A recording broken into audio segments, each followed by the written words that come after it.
अस्सलाम वालेकुम। आपका लर्न विद नमीरा में स्वागत है। तो आज हम हमारी फर्स्ट क्लास स्टार्ट करने वाले हैं प्रोफिशिएंसी इन इंग्लिश से। ठीक है, ये पार्ट 1 है फॉर डीएलएड फर्स्ट ईयर। ये किताब खान हसनैन आकिब ने लिखी गई है, उनके ज़रिए ये किताब लिखी गई है, उन्होंने लिखी है। और इस किताब का इंडेक्स देख लेते हैं। आप लोगों की भी ऐसी सेम किताब होंगी। इंटरनेट पर इसकी पीडीएफ फाइल्स वगैरह नहीं मिलती, इस वजह से मुझे ऐसे बनाना पड़ा। बस आप लोगों को समझ जाए इतना काफ़ी है। तो सिलेबस एंड इंडेक्स में फर्स्ट यूनिट है, टोटल इनके 4 यूनिट्स है जो आपको 4 यूनिट पढ़ने होंगे और इसके रिलेटेड क्वेश्चंस आपको एग्ज़ाम में पूछेंगे। कहीं से भी बाहर से नहीं आएगा, यहीं से पूछेगा, आपको यहीं पे ध्यान देना है और प्रीवियस ईयर के जो पेपर्स है उस पर ध्यान देना है। ठीक है, फर्स्ट है सिलेबस में unit 1 nature of English language.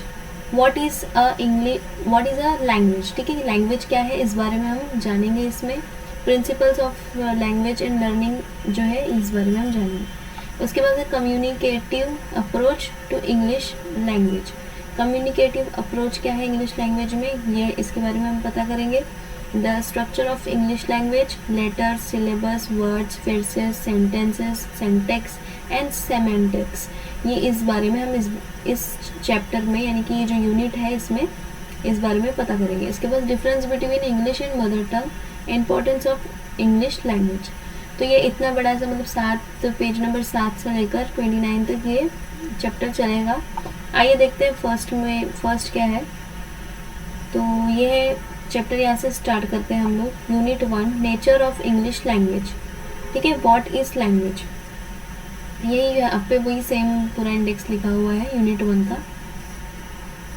Objectives, after studying this unit student teacher will be able to understand difference between language and language learning, know the meaning, picture and scope of English language learning, describe linguistics principles, get familiar with the various components of English language, understand the importance of English language, recognize and express the meaning of language as a system of symbols। ठीक है, ये सारी चीज़ें हम इसके बाद पता कर लेंगे। ऑब्जेक्टिव्स हैं इसके। What is language, लैंग्वेज क्या है। Principles of language learning. ठीक है, प्रिंसिपल्स इसके देखेंगे। Nature has given man various bones and language is one of them. A child is not born with a language, various dictionaries, linguistics and experts have a defined language in different ways. Here are a few definitions of language which will help us understand the nature and function of a language। ठीक है, जो nature है एक man को, उसने different languages दी गई है। ठीक है, बच्चा जो है पैदा होता है वो डिफरेंट तरीके से अपने परिवार से, अपने फैमिली से ही लैंग्वेज को सीखता है। फिर वो लैंग्वेज कोई भी हो, उसकी मदर टंग ही क्यों ना हो। ठीक है, अब यहाँ पर देखेंगे concise Oxford English dictionary defines language as the method of human communication, either spoken or written, consisting of the use of words in a structured and conversational way। तो जो कंसाइज ऑक्सफोर्ड इंग्लिश डिक्शनरी जो सबको पता है, Oxford की dictionary होती है English की, तो वो लैंग्वेज को किस तरह से इसका मीनिंग बताती है कि जो लैंग्वेज एक मेथड है जो ह्यूमन जो होते हैं इंसानों की कम्युनिकेशन यानी बातचीत करने का एक तरीका बोल देते हैं, इसको डिफाइन करता है कि एक बातचीत करने का लैंग्वेज एक जरिया है। ठीक है, अब the same dictionary further defines language as the system of the communication used by a particular community और कंट्री। ठीक है, और यही सेम डिक्शनरी क्या बताती है, लैंग्वेज को एज अ सिस्टम बताती है कम्युनिकेशन का और पर्टिकुलर कम्युनिटी और कंट्री का, यानी किसी भी पर्टिकुलर कम्युनिटी को ले लो या तो फिर कंट्री को ले लो, सबकी लैंग्वेज जो होती है वो अलग अलग होती है। सिर्फ इंग्लिश लैंग्वेज की बात नहीं चल रही, यहाँ पे मराठी हो गई, जैसे महाराष्ट्र की एक कम्युनिटी है मराठी, तो वो लोगों की लैंग्वेज हो गई मराठी। इस तरह कोंकणी हो गई, इसी तरह डिफरेंट जगहों पे उर्दू बोली जाती है। और स्टेट चेंज हो जाए तो गुजरात में गुजराती और तमिल में तमिल लैंग्वेज भी यूज़ की जाती है, समझ में आ गया होगा आप लोगों को। In early stages of childhood a baby continuously observes the people speaking some language around him. It is the knees of the baby that he observed the movements, lips, facial expression and body language of the speaker. ठीक है, छोटा बच्चा जो होता है early as में, यानी अपने बचपन में, वो बच्चा जो होता है, कौन सा बेबी की बात कर रहे हैं यहाँ पे, जो बेबी छोटे से बेबी होते हैं ना, 6 मंथ्स वाले या 2 से 1 ईयर वाले जो बेबी होते हैं, 2 मंथ से 1 ईयर वाले जो बेबी, तो वो लोग जो बच्चे होते हैं वो क्या करते हैं, पहले तो अपने बेबी जो क्या ऑब्जर्व करते हैं, क्या मूवमेंट्स ऑफ लिप्स की मूवमेंट्स ऑब्जर्व करते, फेशियल एक्सप्रेशन ऑब्जर्व करते, बॉडी लैंग्वेज जो है वो स्पीकर की ऑब्जर्व करते हैं। This keen observation of baby clears the way for him to develop has listening skills. तो उससे उनकी क्या लिसनिंग स्किल्स जो होती है वो क्लियर हो जाती है और वो सुनते हैं, बोलते नहीं है। तो फर्स्ट क्या हो गई, लिसनिंग स्किल हो गई। This is what most of our teachers neglect to practice when it comes to teaching English in the classroom in primary classes। तो जो टीचर्स होती है वो नेग्लेक्ट करती है कि this is a most of our teachers neglected practice when it comes to teaching. जब teaching की बात आती है तो इंग्लिश का जो क्लासरूम होता है प्राइमरी क्लासेस का, तो most of the teachers are neglecting. हम लोगों को पहले तो लिसनिंग स्किल्स पे ध्यान देना है कि वो बच्चे आपके सुन रहे हैं या नहीं सुन रहे हैं। ये ज़्यादा ज़रूरी है कि बच्चे आपकी तरफ तवज्जो दे रहा है या नहीं दे रहा है। Our schools are non English medium. हमको सबको पता है कि हमारे स्कूल जो है इंग्लिश मीडियम्स वाली नहीं होती, मराठी होंगी, हिंदी होंगी या उर्दू मीडियम की होंगी, ठीक है।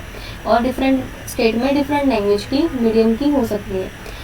And English is being thought in the classes as a third language. अब इंग्लिश क्या होती है, क्या पढ़ाई जाती है, थर्ड लैंग्वेज के जरिए पढ़ाई जाती है, ठीक है। So we need to focus on the method rather than focusing on the content part, ठीक है। जो कंटेंट पार्ट जो सिलेबस में होता है उसमें फोकस देने की बजाय हमें तो मेथड के जरिए जो है पढ़ाना चाहिए। According to Merriam Webster dictionary, ये भी एक डिक्शनरी का नाम है, language means a systematic means of a communicating ideas and feelings by the use of the conversive sounds, gestures and marks having understood meaning, ठीक है। Some notable language experts and philosophers have also defined language in their own words, which go as you will read below, ठीक है। ये सब philosophers है जिन्होंने define किया है लैंग्वेज को उनके अपने ज़बान में। अब फर्स्ट है एडवर्ड सैपियर जो है वो क्या बोल रहे हैं, language is a purely human and non instinctive method of communicative ideas, emotions and desires by means of the voluntary proceed symbols. Language and introduction to the study of speech. देखो जो Edward spire क्या कह रहे हैं कि जो language है वो ह्यूमन की एक इंस्टिंक्टिव मेथड है जो कम्युनिकेटिंग आइडियाज़ में उनके इमोशंस, उनके डिज़ायर, उनके कहने का तरीका, उनका जो मतलब है वो एक बताता है, इंट्रोडक्शन करता है स्पीच में, ठीक है, बोलने में, बताने में। इसके बाद है Noam Chomsky, I don't know मैं सही पढ़ रही हूँ नाम या नहीं, लेकिन नोम चॉम्स्की, ठीक है। From now on, I will consider language as a set, finite or infinite, of sentences, each finite in a length and constructed all the of the element, ठीक है। ये उन्होंने उनका नज़रिया था, ठीक है। अब मैं थोड़ा आ जाती हूँ पेज नंबर 9 पर। Although the above definitions focus on the various aspects language, they are quite sufficient to understand the basic nature and functions of the language. Language plays an important role in a human life. Without a language, a man cannot imagine day-to-day life. Now, how can we communicate in absence of the language? Language makes our communication with other people possible. What happens if a dumb person wants to say something to us? Will he not find it difficult to communicate with us? shall we not find it difficult to understand him? Just imagine this situation and you can easily understand the importance of language in our life. देखिए यहाँ पे जो बताया गया है, 2 paragraph में ये बताया गया है कि मैन की ज़िंदगी में, आदमी हो जाए या फिर ह्यूमन इंसान की ज़िंदगी में लैंग्वेज जो है वो बहुत ज़्यादा इंपॉर्टेंट रखती है। या फिर अगर आपको किसी के कोई भी अगर इंसान है जो थोड़ा सा कम पढ़ा लिखा हो, पकड़ लो चलो, तो उसकी अगर लैंग्वेज आपको समझनी है, आप नहीं समझ पा रहे, तो फिर ये आपके लिए डिफ़िकल्ट हो सकता है। तो आप लोगों को हर लैंग्वेज में ना सही लेकिन अपनी मादरी ज़बान में तो एटलीस्ट महारत हासिल कर होनी चाहिए। ठीक है, अब जो नेचर ऑफ द लैंग्वेज है वो देखेंगे हम लोग। Nature of language has a specific nature, it covers a large area of human communication. Whenever there is a man there is a language.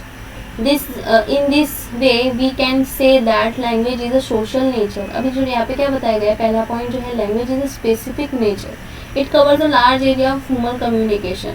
Y?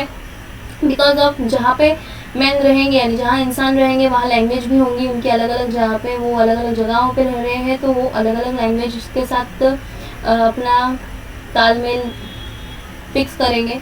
तो ये सोशल नेचर हो गया। ठीक है, ओके।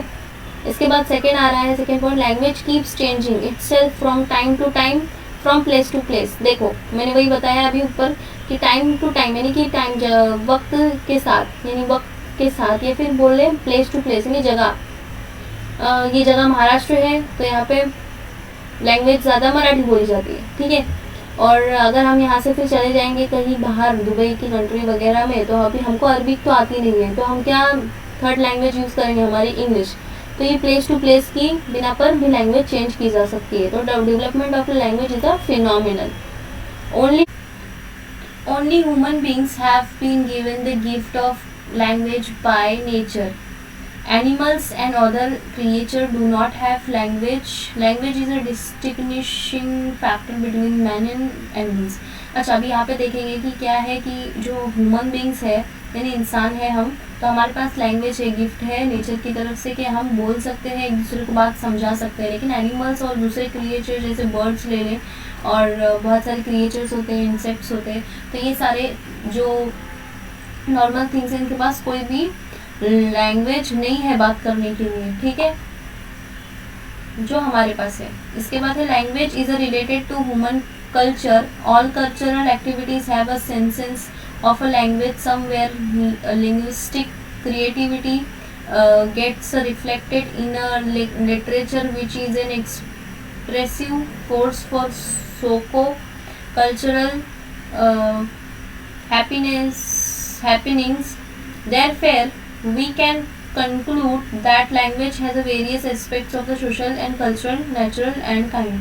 अब देखिए कल्चरल फॉर्म में भी देखेंगे तो लैंग्वेज हमारी बहुत इंपॉर्टेंट रोल प्ले करती है कि हर कल्चर जो अलग अलग कल्चर होते हैं उनकी अलग अलग लैंग्वेज होती है, वो उनके हिसाब से चलते हैं और वो उनकी कल्चरल हैपनिंग्स होती है, वो उससे उनको अच्छा महसूस होता है। ठीक है, तो ये हो गया एक काइंड नेचर की तरफ, एक सोशल, कल्चरल एंड नेचुरल की तरफ। ठीक है, तो ये इसके कुछ 4 पॉइंट्स है तो जो नेचर ऑफ लैंग्वेज है और थोड़ा इम्पोर्टेंट है, ज़्यादा नहीं बोलूँगी मैं, बट पढ़ लेना अच्छा ये। इसके बाद है linguistic principles of language. Linguistic principle of language is a important question because ये आता है पेपर में, पूछता ही है। We need to keep in mind that language is a science and like every other science it also has some principles which are called linguistic principles or principle of language। linguistic principles मतलब क्या, principle of language। ठीक है, तो ज़्यादा difficult word नहीं है, पहली बार मुझे पता है कि कोई वर्ड पहली बार शायद सुन रहा होगा। तो प्रिंसिपल ऑफ लैंग्वेज ये चीज़ से लिंग्विस्टिक प्रिंसिपल्स आपने याद रखना है। ठीक है, अब मैं पेज नंबर 10 पे आ गई हूँ। इसके कितने टोटल पॉइंट्स हैं, 1 2 3 6 है और ऊपर भी होंगे 7 8 9 10।